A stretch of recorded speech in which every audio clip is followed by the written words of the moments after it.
Hey guys, hope you're all doing well. I've been meaning for a while now to do a video, just a short video on hunter field target and what it's all about, sort of like a hunter target 101 kind of thing. So here's a shot of that. I'm going to be focusing on the hunter class of field target. There's a few different classes. There's hunter class, WFTF, and open. That's the main classes for field target here in the United States. But I'm going to be focusing on hunter class. But before I describe what hunter class is and how to get started in it, I probably need to give just a very quick explanation of what field target is. If you've never heard of field target, or if you're just getting into air guns and want to do some competitive shooting, that's what field target is. It's basically it's a precision shooting sport using air rifles. And what we do is we shoot at metal targets that are shaped like animals, different animals, like squirrels, rabbits, stuff like that, crows. It's a metal target. It's a resetting target, and it's reactive. So whenever you shoot the target, if you shoot it through what's called a kill zone, the pellet hits a paddle behind that kill zone, and it makes the target fall. If the target falls, you get a point. If you hit anywhere on the faceplate of that target, the target is designed not to fall. So you have to shoot through the hole, through the kill zone, hit the paddle, knock the target down, you get a point. You get 1 point per drop target, and typically, it varies some, but typically an average course will have 60 points that you can get on a course. So usually you're shooting a target twice. So you're looking at 30 targets, shooting each one twice to get 60 points. That's the max you can get. Some of the lanes will be forced positions where you're forced to stand, and then there's also a kneeling lane. Some lanes are designed as forced position lanes, and everyone, no matter what your class, has to shoot a forced position. Also important, the targets are set at different distances, anywhere from 10 to 55 yards, and you are not told what the distance is to your target. So it's up to you to judge what the distance is, so you can use the right holdover to be able to hit your target. It can get a little complicated. I have a whole nother video on using holdover, and also video on determining the distance using your scope as a rangefinder. Those two things are extremely important to be able to be successful at field target. So you might want to check out those videos if you have any questions there. Back to hunter field target. Like I said, you've got open, WFTF, and hunter. Different classes have slightly different rules, although we're all on the course at the same time, and most of the time I'm squatted with someone who is shooting open or WFTF. It makes no difference. You're shooting the same targets, the same distances. But there are slight rules for different classes. Like open and WFTF, you're allowed, I believe, to use any magnification scope you want. In open, you're allowed to use some harnesses to get yourself more steady, but you have to sit on the ground on a bum bag for most lanes. In WFTF, the gun has to be tuned all the way down to 12 foot-pounds of energy, so the trajectory arch is much more pronounced in WFTF because you're shooting at a lower power, whereas in open and hunter, we're allowed to shoot up to 20 foot-pounds of energy, so the pellet's moving much faster. The hunter class is restricted to 16 power scope, so we don't have quite as much range finding ability, so it makes it a little bit tougher for figuring out what your range is to your target. Also, hunter class, we're not allowed to make any clicks or any adjustments to the scope or the gun during the match, where the other classes they can. Anyway, we'll get into more of that in a minute. But anyway, hunter class field target, and I'm talking about good old American hunter class field target. There is a such thing as European hunter class. They are related, but there is some differences. The biggest is, we're Americans, so the first thing we do is add more power. In European hunter class, they're restricted down to 12 foot-pounds of energy. In the good old US of A, we pump it up to 20 foot-pounds of energy. So we're shooting with more power in hunter class in the States. Hunter class is it's a really popular category in field target in the United States. I think a big reason, there's a few different reasons, but I think number one, it's more comfortable. For a lot of shooters in hunter class, you are allowed to sit on a seat during most of the match. So that could be like a bucket or a turkey seat or something like that. As long as it doesn't have a back and armrest, you can sit on anything you want. So for a lot of guys that have a hard time getting down on the ground like you have to in open and WFTF and getting back up, a lot of guys have and ladies, don't forget the ladies, have back issues, or maybe they've got a gut and it's just hard for them to get up and down, up and down, up and down all day long. So that's one reason it's more comfortable. You're allowed to use shooting sticks in hunter class, which is a big help. Not a tripod, but you can use a bipod. You can get started in hunter class without a huge investment, whereas the other classes, to be competitive, you have to buy like a shooting jacket, like that restricts your movement. That can be expensive. The equipment cost of like a super high-powered scope can be more. A really accurate rifle for open and WFTF, you can spend some money if you want. Hamster risers and all these things. In those classes, you can spend some money pretty quickly, and more power to those guys. I think it's great. But for hunter class, to get started, you don't have to break the bank necessarily to be competitive. I would say, in my rig, it's less than $1,000. I was able to, and I can be competitive with that. And you can buy a lower end gun, and still get out there and have a good time and knock down some targets. So that's another reason. And probably maybe the best reasons why hunter class is so popular is the learning curve is not as steep as, say, open, if you just jumped right into open and WFTF.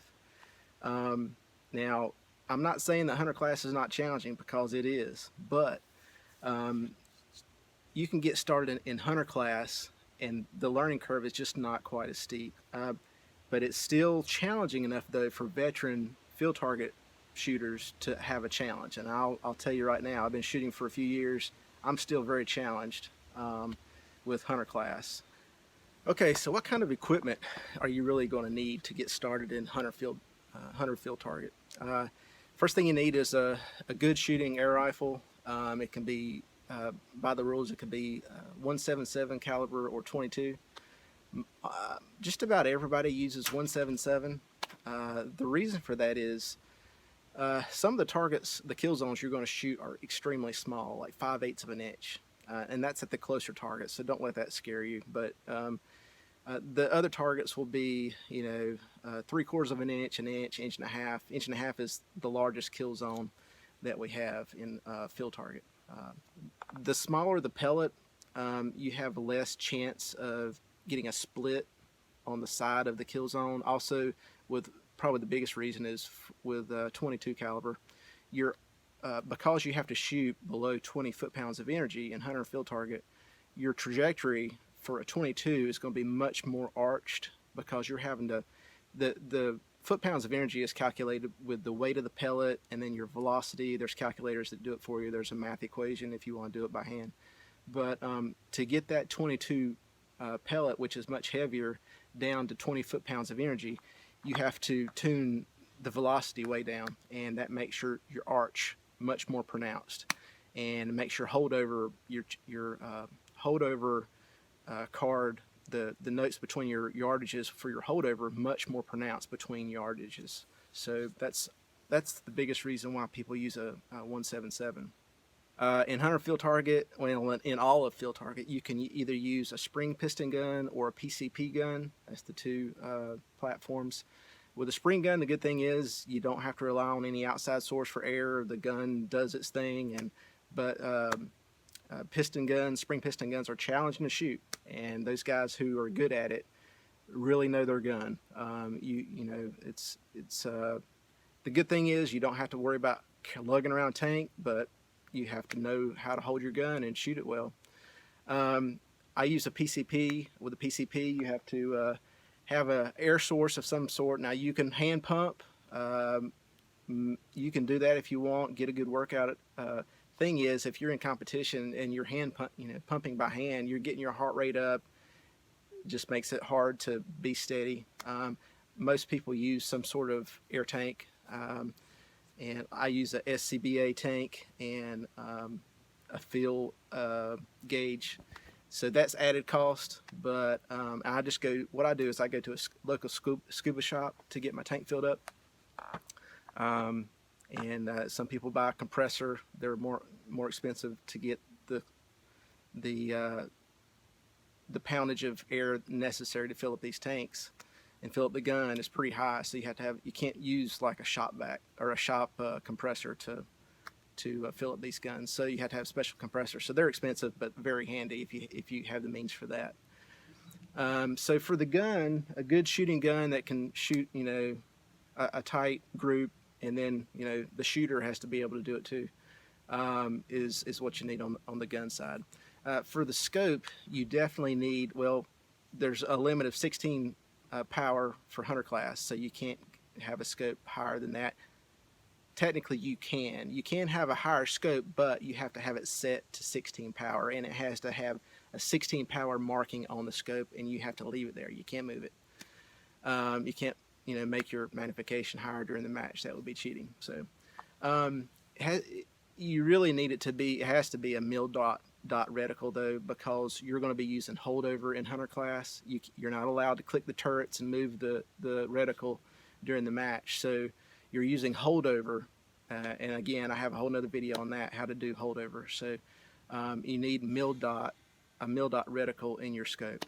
A lighted reticle is pretty handy if you can afford that, just because sometimes you're in a lane that's very dark, or a really dark target in a dark lane, and it's very easy just to lose your crosshair and your reticle in the dark lane. So I'm one of the ones that use a lighted reticle a lot of the time. The other thing you need is parallax adjustment, and that's usually a side wheel. You need that to be able to range find to your target. Again, I have another video on range finding, and you make marks on your wheel of what the yardage is beforehand, so you know whenever you're focusing on a target and it lines up with what you've already predetermined is a certain distance. And that's with that and your mil dot reticle using holdover is how you're able to determine where your shot is going to hit, where you hope it's going to hit. So I think that's it for scope. Sticks, you're in hunter class, you're allowed to use shooting sticks. It can't be a tripod, but it can be a bipod or a monopod. Almost everybody uses shooting sticks, a bipod. They can't be attached to the gun, so when you lift the gun, it's supposed to fall away. That's the rule. You're allowed back to your seat. Most people use a bucket, just sit on a bucket. The good thing about a bucket is, and I have like a swivel seat on mine, padded seat, you can put all your junk in the bucket and carry it around, like stuff like bug spray and maybe a snack and a hat and, you know, all your supplies you might need. So anything, as long as it doesn't have a back on, you know, support or armrest. You can't have any support. So basically, you know, they don't want you to have, the rules don't want you to have any support from what you're sitting on. Other things you might need is like a caddy or a case to carry your rifle from lane to lane. You don't have to have that, but it's extremely helpful to be able to set your gun down, not prop it up against a tree and it fall, or, you know, get whacked by something. So you can buy a caddy or a case, of course, or you can make your own. I just made my own, just looked at some other people's and made my own. So that's very helpful to carry your gun from lane to lane. Probably going to need a hat, keep the sun off of you, keep you from getting burned up. Bug spray, if you're shooting in the south like I am, mosquitoes and the ticks, man, they are after you. So Helps to have that. Another thing I just bought recently is one of these things. It's for mosquitoes. It runs on a butane cell in here. It has some kind of little tab here that it heats up and it keeps the mosquitoes away. It actually works pretty well. So you might want to look into that. Water and snacks. I match just because of the way the lanes are lined up and how much time it takes. Generally you're given 5 minutes to take 4 shots. I think that's right. Yeah. It'll take 3 to 4 hours probably to shoot an average course. So you're looking at a full morning and then some. You need to have some water, especially in the summer. Helps to have a snack to eat during the match, so you don't get like your sugar get low or get hungry, and takes your mind off of what you're doing. So I always have snacks and plenty of water to drink. So Hunter is a great way to get started in field target, but it's also very challenging for people who've been shooting it for quite a while. So I encourage you to find a club near you and to get started in maybe Hunter class field target. It's a great way to get started. All the clubs, all the shooters I've been in contact with field target are always so helpful to give you pointers, help you understand, what to do, what not to do, what works, what doesn't. They'll let you, hold their gun and maybe shoot it. Most clubs have a loaner gun, so if you're thinking about getting into field target, you don't have to rush out and buy equipment. You can just show up at a club. Usually they have a loaner gun. Shoot their gun. See if you like it. See what other people are using. I highly suggest that, maybe more than once. But Hunter field target is challenging for people who've been shooting it a long time too, so you might want to just stick with Hunter, and that's fine. That's what I'm doing, and I've yet to clear a course. I've been improving, but I still have more improvement to do. So I just hit the high spots of Hunter field target rules. If you want to learn more about it, I suggest you go to the aafta.org website, and they have the rule books there, all the rules, what you can and can't do for each class, and Hunter class especially. So give that a look and get involved, get shooting. All right. If you like this video, you know what to do. Like it, share it with someone, share it in whatever, whether this is YouTube or Facebook or whatever. I would appreciate it. All right. I will see you again soon. Thanks a lot.